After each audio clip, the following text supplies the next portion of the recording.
If you want to install Fall Guys on your Android phone, open the settings first. Scroll down until you see apps and open it. Then find Chrome or any other browser you are using. Tap on it and then scroll down until you see Install Unknown Apps. Open it and then toggle on activate this option. We need this because we want to install Epic Games and Fall Guys outside of the Play Store. Since these apps are safe to use, it is okay to do, but please toggle off this option after you have installed Fall Guys and Epic Games, because of course there are also dangerous apps out there and you don't want to accidentally download a dangerous app. Then open your browser like Chrome and go to the official website epicgames.com. In the top right corner, tap on Install.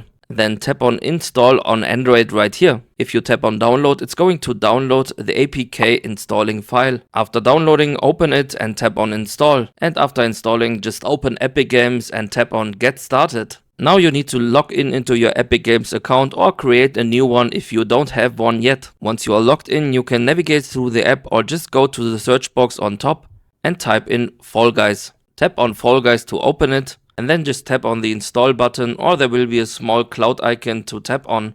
Maybe it will be asking for permission again, just toggle on and then tap on install. Once the installation is finished, just tap on open. Once you open Fall Guys for the first time, it's going to download content which can take a while. A few minutes up to 10-20 minutes is possible, depending on your device and internet speed. Once this downloading content has been finished, you need to log in into your Epic Games account. And then you are ready to play Fall Guys on your Android phone. Thanks for watching.